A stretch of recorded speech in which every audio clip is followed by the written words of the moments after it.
보면 그 베스트셀러 하는 책들의 제목들이 참 재미있는 것들이 많이 나오는 것을 보게 됩니다. 그 가운데 최근 들어 많이 여러분 보셨던 제목들 보면 죽기 전에 꼭 뭐뭐뭐 해야 하는 책들 있죠. 최근에 여러분 1001가지 시리즈 책이 굉장히 유행하고 있습니다. 죽기 전에 꼭 해봐야 할 1001가지, 죽기 전에 꼭 가보아야 할 1001곳, 죽기 전에 꼭 먹어봐야 할 1001가지 음식. 그 1001가지 시리즈가 뭐 영문으로도 많이 나와 있고요, 뭐 한국말로도 번역되어 있는 것도 많고 한국 사람이 쓴 것도 많이 있습니다. 이런 책들을 보면서 왜 이런 책들이 유행을 하게 될까 한번 생각을 해보게 됩니다. 아마 먼저는 사람들마다 이 생각을 공통적으로 하기 때문일 겁니다. 어떤 생각이요? 인간은 다 죽는다. 그래서 죽기 전에 꼭 한 번쯤은 인간으로서 해봐야 한다. 아마 이런 생각들을 공통적으로 가지고 있다는 거죠. 그래서 여러분, 이 책을 사는 사람들의 이유는 물론 호기심으로 사기도 하겠지만 혹시 내가 해봤던 일, 또 혹시 내가 가봤던 곳, 혹시 내가 먹어봤던 곳이 이 안에 있으면 나는 몇 가지를 해봤지, 이런 아마 확인하는 작업 때문에 이런 책들을 사서 보는 것이 아닐까라고 생각이 되어집니다. 이런 책 몇 권 가지고 계신가요? 한번 사진 않으시더라도 가셔서 한번 뭐가 있나 한번 살펴보시면 아마 재미는 있으실 것 같습니다. 자, 그런데 의문점은 과연 이 책을 사서 읽고 보는 사람들, 그 수많은 사람들 가운데 과연 몇 퍼센트나 실제로 그 일을 해보는가라고 하는 것이죠. 1001가지 중에 과연 몇 가지나 내가 해보려고 시도를 하는 사람이 있을까라고 한번 질문을 던져봅니다. 근데 100% 하는 거 있습니다. 뭘까요? 마음 먹는 거. 내가 꼭 해보리라. 책 읽는 사람들마다 다 마음을 먹을 거예요. 내가 죽기까지 이거는 꼭 해보리라. 100% 마음은 먹는데 근데 진짜로 몇 퍼센트나 그 마음 먹은 것을 실천으로 해보는 사람이 있을까라고 하는 것은 아마 극히 적은 숫자일 거라는 것을 우리가 알 수가 있습니다. 언젠가 꼭 하겠다라고 하는 소원을 담은 그 리스트를 버킷리스트라고 하죠. 들어보셨습니까? 예, 내 평생에 이것만큼은 꼭 하겠다라고 하는 그 소원의 그 바구니, 버킷리스트라고 하는 것들을 많은 사람들이 이야기를 하는데요. 과연 정작 그 버킷리스트에 담아있는 내 삶의 소원, 죽기 전에 꼭 해봐야 하는 그런 일들을 과연 몇 프로나 할 수 있을까? 이거는 실제로 몇 가지를 하기 위해서라도 시간을 투자해야 하고 또 돈을 투자해야 하고 또 누군가와는 여러 가지 그런 관계성들을 다 정리한 다음에나 할 수 있는 일들이 상당히 많이 있기 때문에 그렇습니다. 지난주 중에 제가 신문기사를 보다가 이 일을 하는 가족 이야기가 하나 나왔길래 제가 잠깐 살펴보았습니다. 이 가족의 이름이 가렛 G라고 하는 이 가족인데요. 미국 사람들이에요. 이 가족을 소개하기를, 그 제목을 뭐라고 소개했냐면 버킷리스트 패밀리라고 이렇게 소개가 되어 있는 기사였습니다.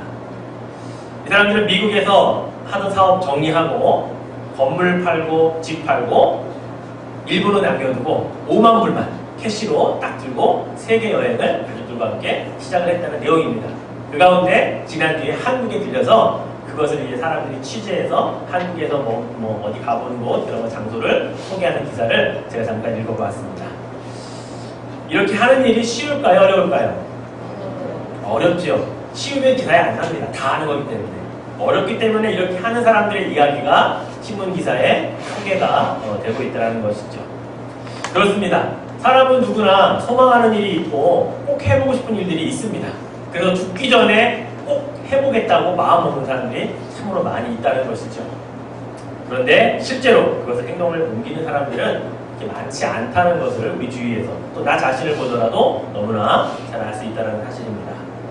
저는 오늘 여러분과 함께 사도 바울이 로마에 있는 그리스도인들에게 기록한 사도 로마서 가운데 오늘 12장에 있는 부분을 함께 읽었거든요.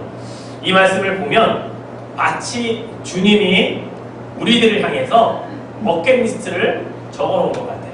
그래서 제가 책 제목을 인용을 해서 이렇게 오늘 내용을 한번 정리를 해봤습니다.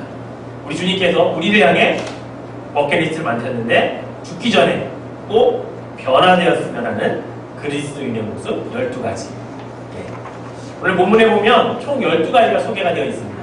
제가 그것을 오늘 다 말씀드릴 수는 없고 오늘 6가지. 그리고 다음 주에 시리즈로, 입으로 나머지 6가지를 말씀을 드리려고 합니다.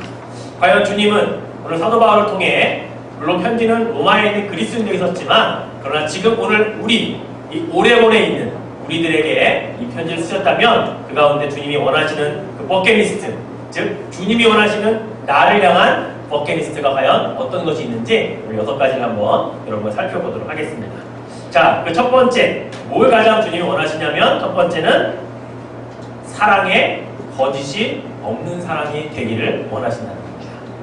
이 말을 바꿔 말하면 무슨 말일까요? 사랑도 거짓이 담긴 가짜 사랑이 있다는 말일 것입니다. 예수님의 사랑은 거짓이 아니었습니다. 왜냐하면 거짓 사랑이셨다면 죽는 일을 피하셨을지 모릅니다. 고난도 안 당하시고 고통도 안 받으시고 다 생략하신 후에 부활의 영광만을 취하셨어도 사실은 그렇게 주님을 우리가 뭐라고 할 수 없거든요. 그런데 주님은 고난과 아픔과 모든 것들을 다 당하시고 죽음까지 감내하시면서 십자가에서 우리를 사랑하시는 진짜 사랑을 보여주셨던 분이십니다. 주님의 진짜 사랑은 우리가 지은 죄악과 싸우셔야만 했던 그런 사랑입니다. 그 사랑이 우리의 죄악을 이기셨기에 우리가 죄의 권세, 사망에서 우리는 부활, 영원한 생명을 얻게 되었다는 사실이죠. 자, 여러분, 오늘 본문 9절 말씀에 보면 사랑에는 거짓이 없는데 그 뒤에 뭐라고 설명하고 있냐면 악을 미워하고 선에 속하라, 이렇게 말씀하고 있습니다. 즉 거짓 사랑은 악을 용납하는 사랑이라는 겁니다. 그런데 진짜 사랑은 악을 용납하거나 악을 도모하지 않는다는 거죠. 고린도전서 13장에 보면 우리 사랑장이라고 말하는데 거기 보면 사랑을 이렇게 소개하고 있습니다. 사랑은 진리와 함께 기뻐한다. 사랑은 악을 용납해주고 인정하는 것이 아니라는 겁니다. 항상 진리 안에서 진리와 함께 기뻐하고 진리로 인도할 수 있는 그것이 진짜 사랑이라고 말씀하고 있다는 사실이죠. 사랑한다고 말하면서 그 사람과 함께 불의를 도모하는 것, 그건 진짜 사랑 아닙니다. 사랑한다고 하면서 불법을 저지른다면 그것도 진짜 사랑 아닌 것입니다. 우리 안에 진정한 사랑, 진짜 사랑은 예수님처럼 악을 이기기 위한 사랑이어야 되고 악과 싸워서 누군가를 진리로 인도하는 그 사랑이 되어야만 그것이 진짜 사랑이라는 사실입니다. 사랑하는 성도 여러분, 여러분 안에 있는 사랑은 어떤 사랑입니까? 사랑한다고 말하면서 우리는 악을 묵인하거나 악을 용납하는 그런 사랑은 아닙니까? 사랑한다고 말은 하지만 그 사랑이 예수님처럼 자신의 모든 것을 희생하지 아니하고 우리는 내 것 다 챙겨갈 것 챙겨가면서 그냥 사랑하는 그런 사랑은 아니에요. 과연 진짜 사랑인지 그 안에 거짓이 있는 사랑인지 우리 스스로의 사랑을 한 번쯤 돌아보아야 한다는 것입니다. 자, 두 번째, 우리 주님께서 우리에게 원하시는 그 리스트 안에 뭐가 들어있냐면 형제를 사랑하되 먼저 우애하고 먼저 존경하는 자가 되기를 바라십니다. 형제를 그리고 자매를 사랑하지 않는 건 아니에요. 사랑은 합니다. 그런데 그 안에 뭐가 빠져있냐면 먼저가 빠져있다는 것입니다. 사랑은 하는데 나는 받은 다음에 사랑하는 사람입니다. 아니면 내가 손해보지 않기 위해 그래 그럼 같이 사랑하자, 동시에 사랑하는 사랑은 가질 수 있다는 것이죠. 그런데 우리에게 부족한 것이 뭡니까? 먼저가 부족하다는 겁니다. 먼저 우애하려고 하고 먼저 사랑해 주려고 하고 먼저 용납하려고 하고 먼저 용서해 주려고 하는 마음이 부족하다는 겁니다. 그래서 주님은 우리 안에 담고 있는 버킷리스트 안에 두 번째가 먼저라는 단어를 우리들에게 한번 생각해보라고 말씀하십니다. 먼저 우애하고 먼저 사랑해주는, 먼저 존경해주는 바로 그 말씀을 우리들에게 하고 있다는 거죠. 여러분, 먼저 사랑하십시오. 그리고 먼저 이해하십시오. 먼저 고개 숙이십시오. 자, 그런 의미에서 옆사람과 한번 이렇게 이야기해 보겠습니다. 자, 제가 먼저 사랑하겠습니다. 자, 한 번 더 이야기하겠습니다. 제가 먼저 용서하겠습니다. 한 번 더 합시다. 제가 먼저 존경하겠습니다. 네, 여러분, 우리 안에 먼저라는 단어가 항상 빠져있거든요. 그것을 꼭 기억하십시오. 주님이 오늘 우리에게 정말 원하시는 모습 버킷리스트 안에 먼저 라는 단어를 집어넣었다는 것을 기억하시기 바랍니다. 자, 세 번째는요. 부지런함으로 주님을 섬기는 자가 되기를 우리에게 바라십니다. 자, 본문 11절 말씀인데요. 같이 한번 화면 보고 읽죠. 11절입니다. 부지런하여 게으르지 말고 열심을 품고 주를 섬기라. 예. 자, 여기 보면 부지런하다는 말과 게으르지 말라는 말과 열심을 품으라는 말이 다 같은 말이에요. 그렇죠? 표현만 좀 다를 뿐인데요. 근데 이 가운데 열심을 품다라고 하는 말을 헬라어 원어로 보면 물을 팔팔 끓인다라는 단어를 쓰고 있습니다. 열심을 품는다는 말은 어떤 말인지 아세요? 우리 안에 팔팔 끓듯이 뜨겁다라는 이야기예요. 이게 열심을 품는다는 얘기예요. 내 안에 냉랭함을 가지고 주님을 섬기는 것은 주님을 제대로 섬기는 건 아닙니다. 내 안에 뜨거움이 있어야 된다는 겁니다. 물을 팔팔 끓어서 당장에 넣게 되면 뜨거워! 누가 될 정도로 그런 마음을 갖고 섬기는 것이 열심을 품고 주님을 섬기는 말이라는 거죠. 여러분, 이 문장의 시제가 현재형입니다. 이 말은 무슨 말인가 하면 주를 위해 열심을 품는 것, 주를 위해 부지런하는 것, 주를 위해 게으르지 않는 것은 항상 현재의 그 상태에 있어 머물러야 된다는 겁니다. 아, 나 옛날에 좀 열심히 사랑해봤는데, 아, 나 이전에 뭐뭐 해봤는데, 뭐뭐 했었었는데 라는 말. 아, 옛날이요. 이런 말 하지 말라는 겁니다. 지금 여러분의 마음, 지금 여러분의 상태가 바로 뜨거워야 되고 그 마음이 지금 주님께 전달이 되기를 우리 누가 주님이 원하신다는 겁니다. 주님께서 그런 마음으로 주님을 섬길 수 있도록 여러분의 마음을 바꾸기를 주님이 지금 버킷리스트의 세 번째 항목으로 넣어오셨다는 사실이죠. 여러분, 주님을 섬기시되 뜨거움으로 섬깁시다. 혹시 미지근이었다면 다시 불을 지피셔야 돼요. 그래서 뜨거워지는 마음을 가지고 주님을 열심히 부지런히 섬겨가실 수 있기를 축복해 드리겠습니다. 자, 네 번째입니다. 네 번째는 우리 12절 말씀을 먼저 같이 한번 읽어보죠. 12절입니다. 소망 중에 즐거워하며 환난 중에 참으며 기도에 항상 힘쓰며 이런 사람이 되기를 주님이 원하십니다. 여기에 사용된 동사만 보면 즐거워한다, 참는다, 그리고 항상 힘쓴다 이런 단어들이 기록되어 있습니다. 여러분, 소망 중에 즐거워한다라는 말은 오늘보다 내일이 더 행복해짐을 믿고 사는 삶을 이야기합니다. 오늘의 절망이 내일의 참담함으로 가지 않는 삶을 이야기하는 것입니다. 어떻게 가능할까요? 오늘은 절망이 있는데 어떻게 하루아침에 갑자기 그것이 소망으로 바뀌고 기쁨으로 바뀌고 행복으로 바뀔 수 있겠습니까? 오늘의 절망을 참아낼 줄 아는 사람에게 가능합니다. 그런데 그 참아내는 것, 그 인내함, 이것이 그냥 생깁니까? 그렇지 않습니다. 항상 기도에 힘쓰는 자에게 그 인내함이 생긴다는 이야기입니다. 저는 그래서 이 12절 말씀을 거꾸로 읽었으면 좋겠습니다. 자, 거꾸로 한번 같이 읽어볼까요? 시작!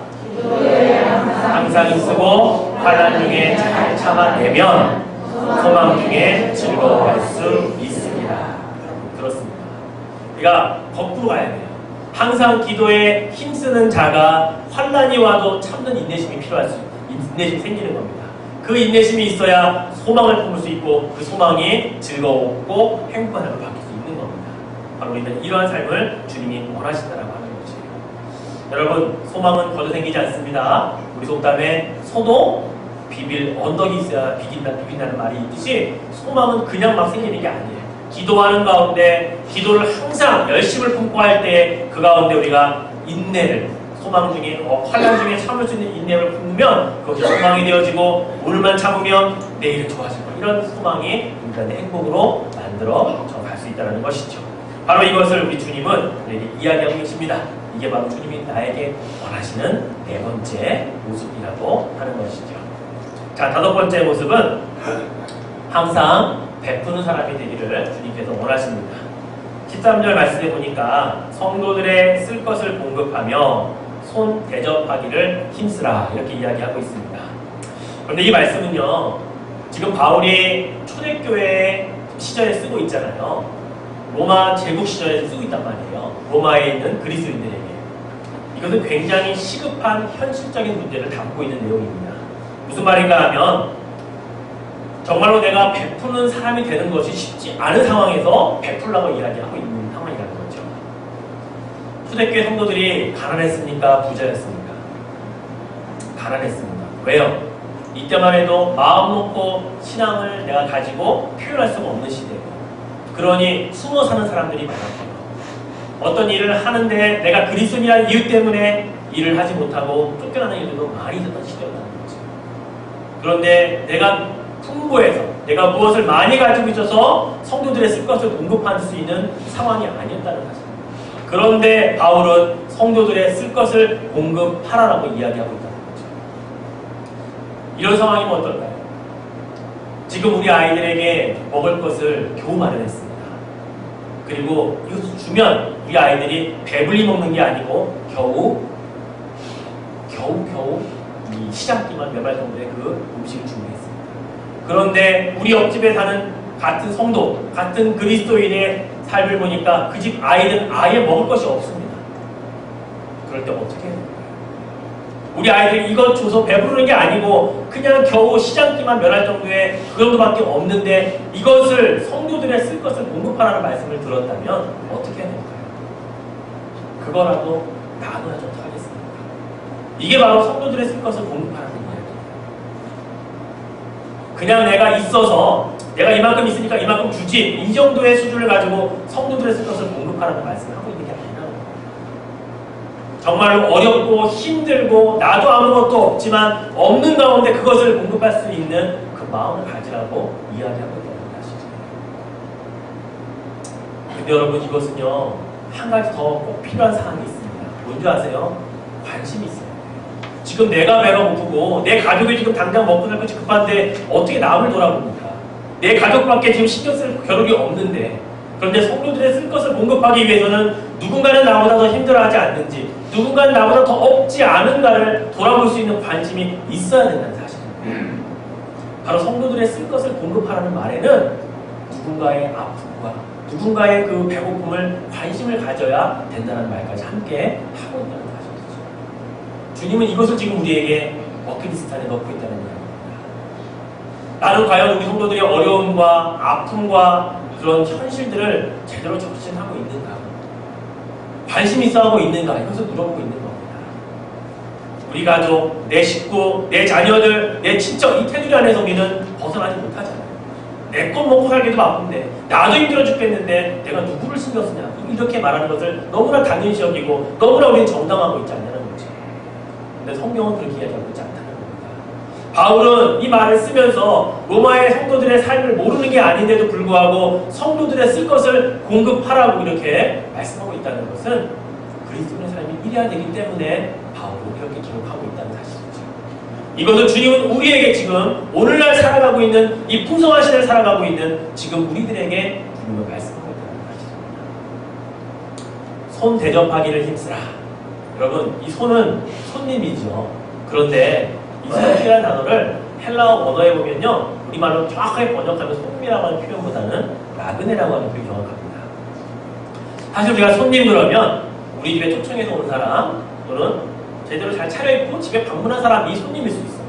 그런데 나그네라는 표현을 바꾸면 나그네는 우리가 예상치 못한 사람일 수 있거든요. 지나가다가 그냥 들릴 수 있는 사람이란 말이에요. 전혀 모를 수 있는 사람일 수 있다는 거죠. 그런데 이런 나그네 대접하기를 힘쓰라는 겁니다. 여전히 그 성도는 먹을 게 없고 여전히 이 시대 사람들은 배고파하고 있는데 거기다가 나그네가 방문을 해도 그를 대접하는 일에 힘을 쓰라라고 이야기하고 있다는 것입니다. 예수님께서요, 이 나그네라고 하는 자들을 이렇게 표현하셨습니다. 아니, 이렇게 표현한 게 아니라 예수님께서는 그들이 복음 전하는 자들 보고 너희들 나그네가 되라 이렇게 말씀하셨어요. 마태복음 10장 9절 10절의 말씀에 보면 이렇게 말씀합니다. 너희 전대에 금이나 은이나 동을 가지지 말고 여행을 위하여 배낭이나 두벌옷이나 신이나 지팡이를 가지지 말라. 이는 일꾼이 자기의 먹을 것 받는 것이 마땅함이라. 복음 전하는 자들을 향해 나그네가 되라고 말씀하셨어요. 나그네가 집 이구 다닙니까? 나그네가 돈 많이 가지고 다니나요? 아니에요. 다 버려두고 보침 하나만 들고 그냥 전도하러 다니라는 겁니다. 그러다가 혹시 성도의 집에 들어가서 그 집으로부터 먹을 것을 구걸해 먹는 것, 이거는 일꾼이니까 당연히 너희들에게 공급할 거다. 이렇게 주님 말씀하셨거든요. 그러니까 사도 바울이 이것을 알고 있잖아요. 그러니까 성도들 집에 들어가는 누군가는 바로 바로 복음 전도하는 제자들일 수 있고 순회 전도자들일 수 있다는 이야기입니다. 그래서 그 손을 대접하기를 힘쓰라는 겁니다. 저는 우리 13절의 말씀을 보고 성도들의 보급할 것을 있으며 그리고 손 대접하기를 애쓰라는 이 말씀을 우리 교회에게도 주신 동일한 말씀이라고 생각을 합니다. 그래서 저는 우리 교회 성도들 가운데 어려움 당하고 또 여러 가지 재정적으로 곤란을 겪은 분들이 있으면 장로님이랑 상의를 합니다. 어머님 이렇게 좀 도와드리면 안 될까요? 그리고 조용히 그분에게 작은 도움이라도 드리려고 합니다.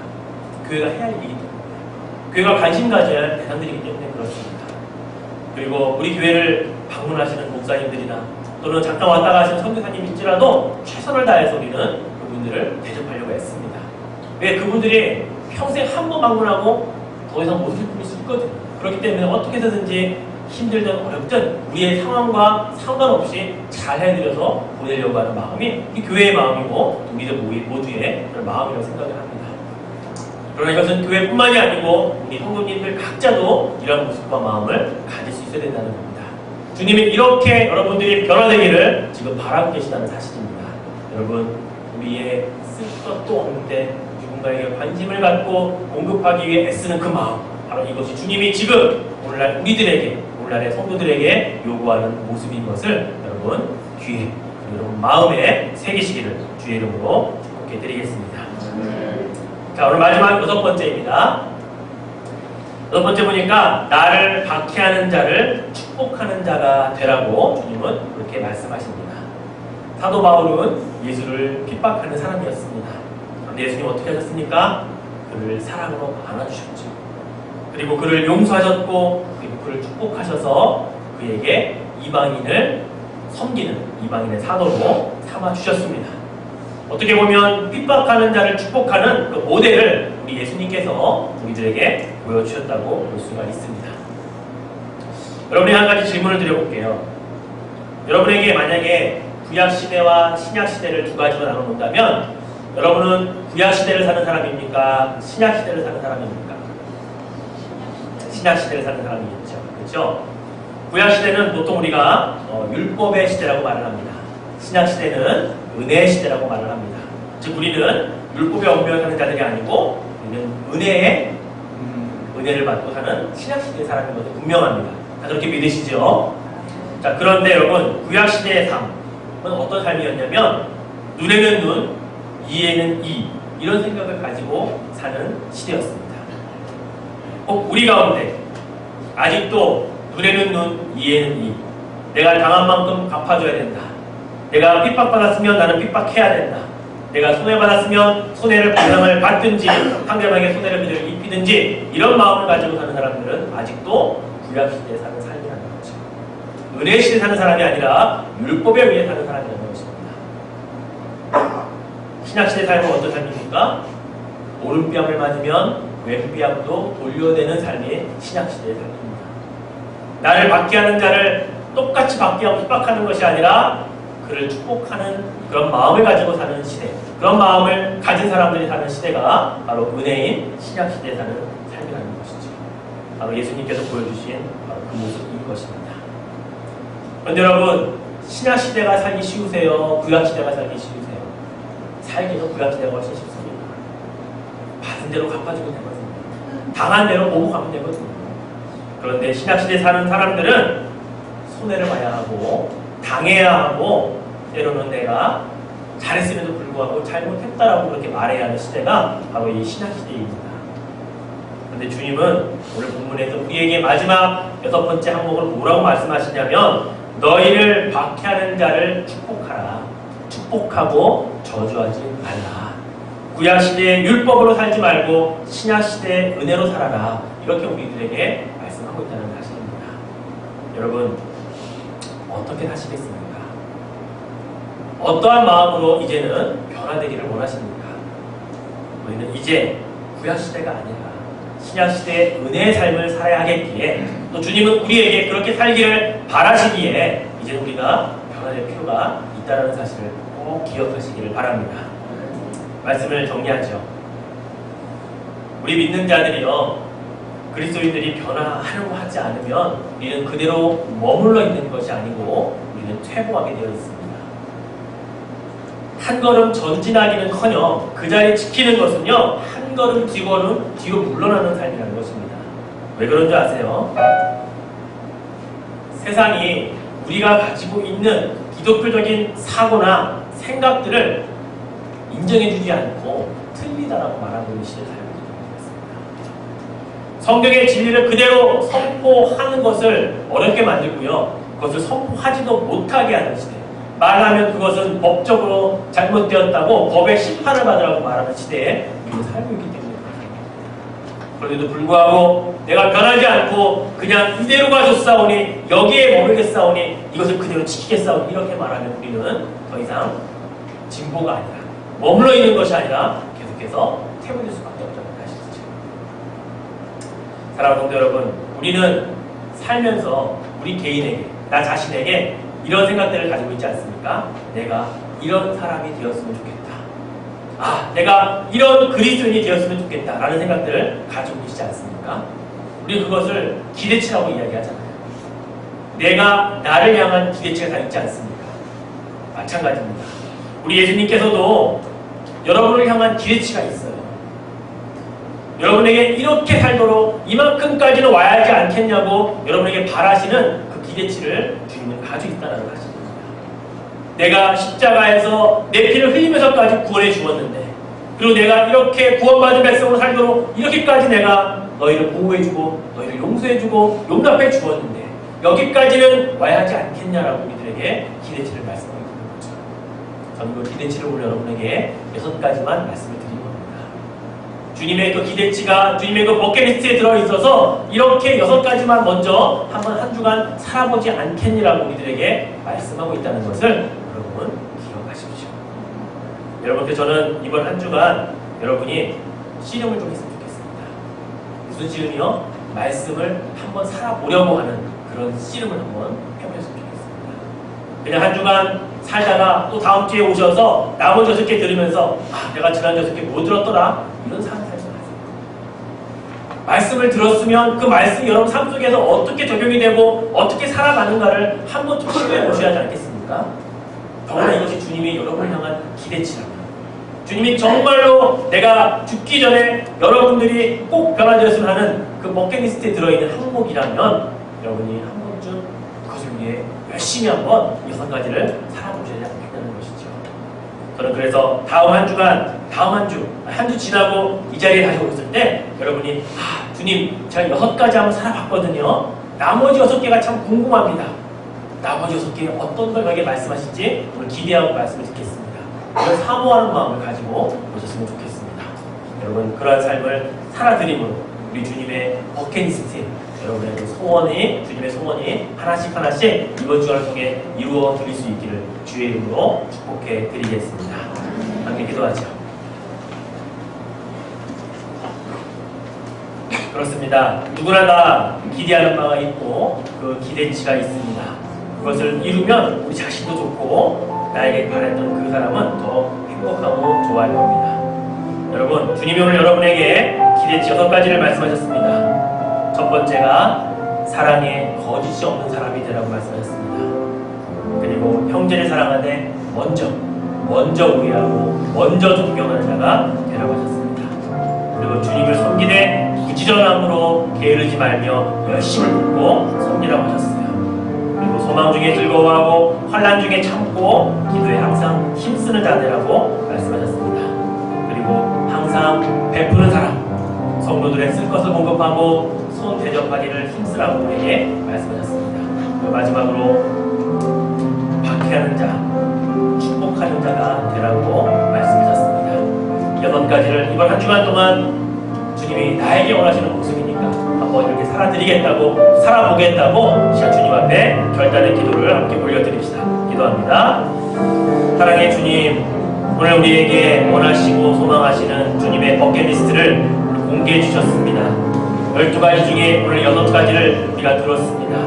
주님, 이 들은 말씀 한 가지가 정말 죽기 전에 꼭 변화되었으면 하는 나를 향한 주님의 그런 위시리스트고 버킷리스트임을 다시 한번 기억할 때에 하나님 하나하나 한번 살아볼 수 있기를 원합니다. 주의 말씀을 가지고 한번 도전해 볼 수 있기를 원합니다. 주님 말씀하셨사오니 내가 한번 시도해 보기를 원합니다. 주여, 듣고 한 귀로 흘려보내서 어떤 말씀이었는지 기억하지 못하는 그런 삶이 아니라 내가 주님이 원하시는 그 주님의 원하시는 모습대로 한번 살아보기 위해 도전해보고 힘들지만 한 번 더 이뤄보기 위해 달려가는 그런 삶이 되기를 원합니다. 주님, 언제까지 이 모습 이대로 머물러 있을 수 없습니다. 머물러 있는 것은 퇴보입니다. 우리는 변해야겠고 이제 이 시대 그리스도인으로 다시 한번 제대로 세워져야겠사오니 주여, 오늘 나에게 말씀하신 이 주님의 희망사항을, 주님이 나를 위해 원하시는 변화되어야 할 그 6가지를 꼭 기억하게 하셔서 오늘도 주님 그 모습 그대로 도전해가며 섬겨가며 살아갈 수 있는 우리의 삶이 되게 하여 주시옵소서. 주님 감사합니다. 주님 도전합니다. 주님 도와주시옵소서. 사랑의 주님, 주님의 기대치가 그렇게 어려운 말씀하지 않으셨습니다. 내가 조금만 바뀌면, 생각을 조금만 바꾸면 다 할 수 있는 일들인 것을 다시 한번 깨닫습니다. 주님, 주님의 소원이라면 제가 그것 이루어드리기 위해 이번 한 주간 도전하겠습니다. 이번 한 주간 말씀과 씨름하여 보겠습니다.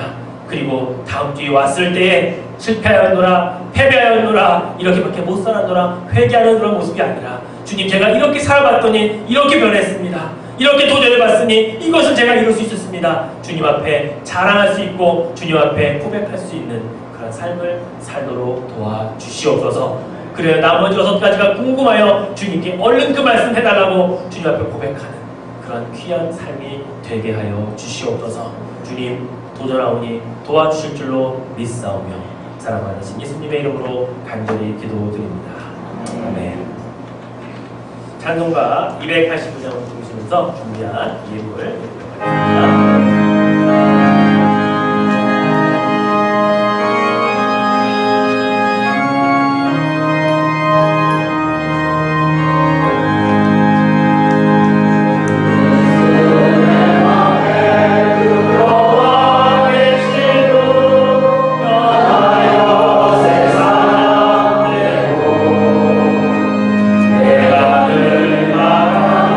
장빛을 잡은 도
정성 주님 앞에 올려드리기 위해 작은 것 준비하여 나왔습니다. 우리의 손길이 부끄러운 손길이 되지 아니하도록 우리의 마음을 풍성케 하여 주시며 하나님 앞에 더 많은 것으로 감사할 수 있는 더 풍성한 마음 우리 가운데 허락하여 주시옵소서. 인색함으로나 억지로 하지 않게 하시며 과부에 뚜랩 또는 정성을 들여드렸던 것을 가장 기뻐하셨던 우리 주님의 마음을 우리가 알아서 하나님 앞에 정말 정성 들여 예물을 드릴 수 있는 우리들 되게 하여 주시옵소서. 집의 일조를 구분하여 드렸사오니 주님께서 약속하신 복을 내려주시며 감사의 제목을 올려드렸사오니 더 많은 감사와 풍성함이 넘쳐나도록 주여 인도하여 주옵소서. 선교사님들을 위해 간절히 주님 원하고 바라